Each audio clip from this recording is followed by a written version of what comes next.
मेरे को ऐसे ढेरों मैसेज आते हैं कि मेरी उम्र 30 साल से बड़ी है, क्या मैं डेटा एनालिटिक्स सीख सकता हूँ, या तो फिर मैं अपनी करंट जॉब में हैप्पी नहीं हूँ क्योंकि पैसे अच्छे नहीं मिलते, ग्रोथ नहीं है, मेरे को पसंद नहीं है, तो क्या मैं आईटी में या दूसरे फील्ड में करियर बना सकता हूँ। मैं इस वीडियो में इस क्वेश्चन का एक ऑनेस्ट आंसर दूंगा। देखो, यूट्यूब में लोग अपने वीडियो के व्यू बढ़ाने के लिए फोगट का ज्ञान बांटते रहते हैं।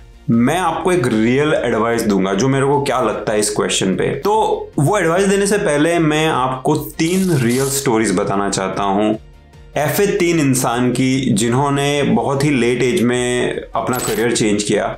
उनकी लिंक्डइन प्रोफाइल भी मैंने वीडियो डिस्क्रिप्शन में रखी हुई है, तो अगर आप चाहे तो उनसे डायरेक्टली बात कर सकते हैं। ये सारे अच्छे इंसान हैं जो आपको हेल्प करेंगे आपके क्वेश्चन में। पहले इंसान है जुबिन प्रताप, जो एक लॉयर थे, वकील थे। 38 ईयर तक वो लॉयर थे। वो गुजरात अहमदाबाद में हाई कोर्ट में आते थे अपने केसेस लड़ने के लिए। उनको ऐसा लगा बाद में कि यार ये लॉयर की जॉब में मजा नहीं है, मेरे को प्रोग्रामिंग करनी है। तो 38 की एज पे 38 साल में उन्होंने प्रोग्रामिंग सीखा और उतना अच्छा कोडिंग कर रहे थे कि 2-3 साल में उनको गूगल में सॉफ्टवेयर इंजीनियर की जॉब मिल गई। तो सोचो, एक इंसान 37-38 तक लॉयर है और बाद में वो गूगल में सॉफ्टवेयर इंजीनियर बन जाता है। उनका मैंने वीडियो किया था, वीडियो की लिंक भी मैं नीचे वीडियो डिस्क्रिप्शन में रखूंगा, तो डिटेल में जाननी है उनकी स्टोरी तो आप वो देख लीजिए। दूसरे इंसान है आशीष बाबरिया, जो अभी अहमदाबाद गुजरात में रहते हैं। उनकी उम्र है 45। लास्ट ईयर ही उन्होंने डेटा एनालिटिक्स सीखना चालू किया। मतलब 44 की एज में उस बंदे को ऐसा लगता है हाँ ये डेटा एनालिटिक्स कोई अच्छी चीज है, चलो मैं सीखना चालू करता हूँ। उन्होंने Codebasic.io जो मेरा पोर्टल है उसकी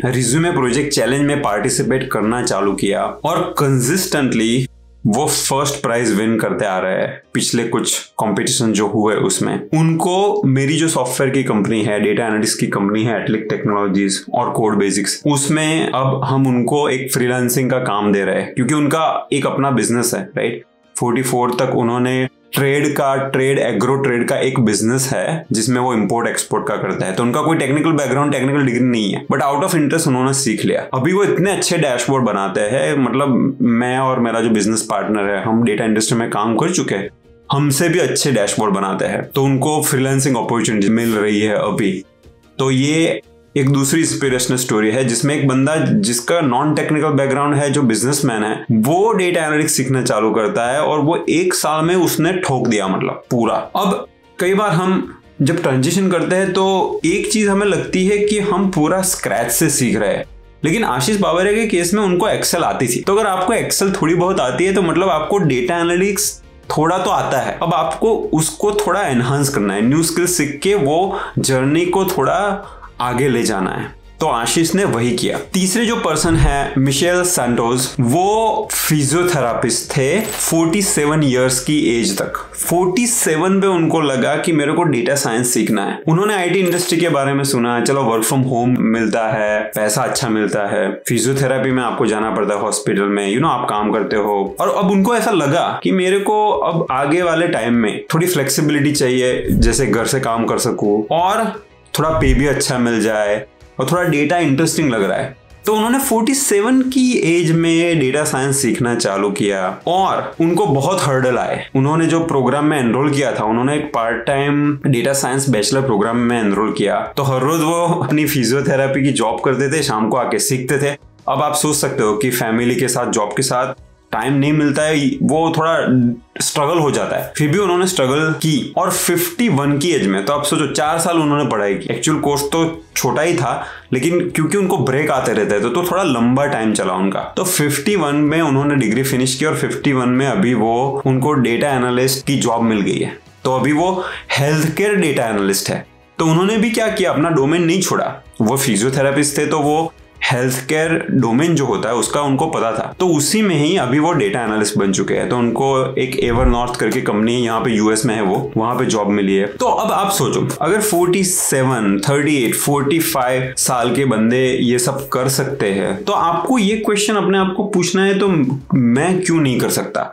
अब देखो, आपको ये भी अभी आपके दिमाग में लग रहा होगा कि चलो मिशेल तो यूएस में है, यूएस में तो बातें अलग है, इंडिया में तो बातें अलग है। आई एग्री, मैं आपसे एग्री करता हूँ, लेकिन इंडिया में भी टाइम चेंज हो रहा है। अभी लोग लेट एज में सब सीखते हैं और वहां पे भी कुछ कंपनीज है वो उनको अपॉर्चुनिटीज देती है और ये ट्रेंड जारी रहने वाला है। ये ट्रेंड बहुत सारी कंपनी अडॉप्ट करेगी, तो आज से कुछ साल बाद ऐसा होगा कि एज का बैरियर नहीं रहेगा। आज मैं मानता हूँ कि अगर इंडिया जैसे कंट्री में जाओ और आपकी उम्र ज्यादा है, इंटरव्यू में जा रहे हो, तो थोड़ा बायस होता है। वैसा बोलते तो नहीं बायस होता है, लेकिन रियलिटी ये हम सबको पता है। लेकिन बहुत सारी कंपनी ऐसी जो बायस नहीं करती है और ये ट्रेंड चेंज हो रहा है। जैसे आशीष बाबरे का केस देख लो, हमने उनको फ्रीलांसिंग काम दिया क्योंकि उनके ऑब्वियसली अभी फुल टाइम उनका बिजनेस है, राइट, तो उनकी सिचुएशन ऐसी है।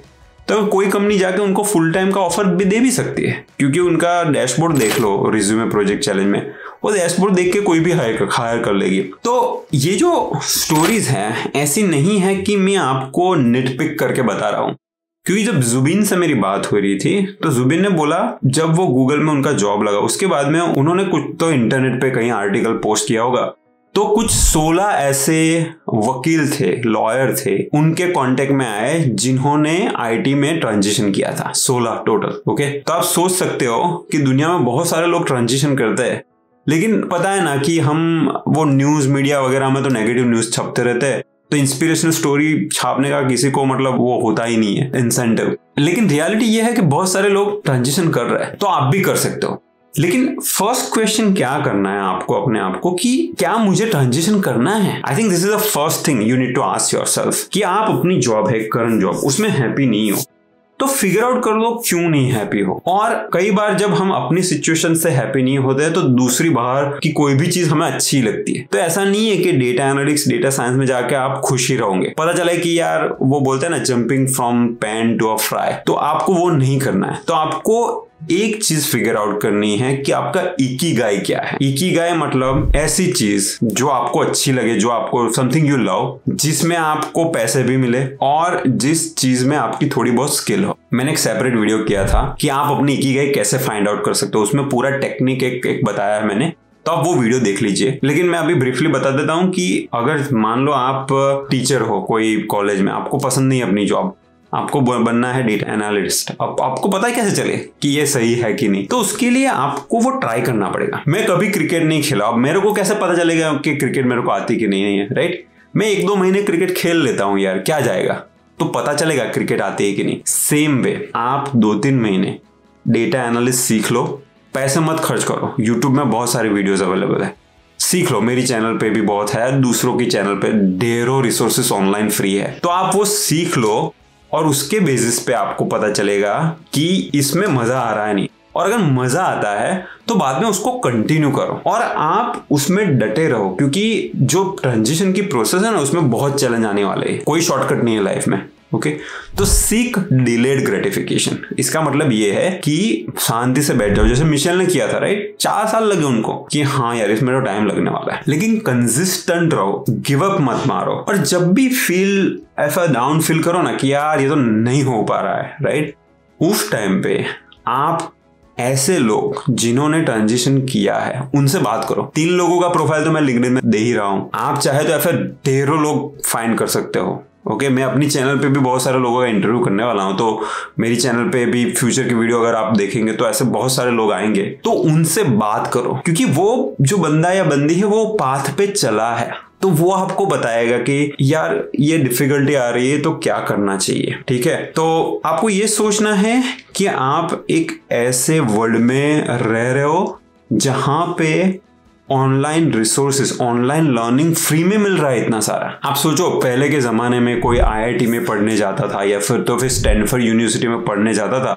तो वो प्रिविलेज था, ठीक है, जब इंटरनेट नहीं था। लेकिन अभी आप राजस्थान के कोई छोटे गांव में बैठे हो या तो फिर पाकिस्तान के छोटे टाउन में बैठे हो, आपको MIT के लेक्चर ऑनलाइन फ्री में मिल जाते। तो MIT के जो अच्छे प्रोफेसर, IIT के प्रोफेसर पढ़ाते हैं, वो सब रिसोर्सेज आपके पास है, उसको यूज करके आप सीख सकते हो। अगर कोई क्वेश्चन है तो डिस्कॉर्ड सर्वर्स होते हैं, स्टैक ओवरफ्लो, बहुत सारी चीजें हैं जहां पे आप वर्ल्ड के एक्सपर्ट के साथ इंटरेक्शन कर सकते हो। तो अगर आप ऑनलाइन रिसोर्सेज का थोड़ा वाइज वे में यूज करो तो एक्चुअली अगर आपका इंटरेस्ट कोई किसी चीज में है और उसमें आपको करियर बनाना है तो वो उतना डिफिकल्ट नहीं है। मैं ये नहीं बोलूंगा अपने वीडियो के व्यू बढ़ाने के लिए, मैं ये नहीं बोलूंगा कि वो इजी है। इजी तो कोई चीज नहीं है भाई, ओके, मेहनत लगेगी, लेकिन मैं सिर्फ ये बोलना चाहता हूं कि it is possible. I hope आपको वीडियो पसंद आया होगा। अगर आया है तो आप थम्स अप क्लिक कर दीजिए ताकि हम भी ग्रो कर सके, और इस वीडियो को आप अपने फ्रेंड्स के साथ शेयर कीजिए। आपको कोई क्वेश्चन है बाय द वे तो कमेंट में नीचे डालिए, और लिंक्डइन की जो प्रोफाइल है ना, मैंने डाली है वीडियो डिस्क्रिप्शन में, वो आप एक बार चेक कर लीजिए। Wish you all the best.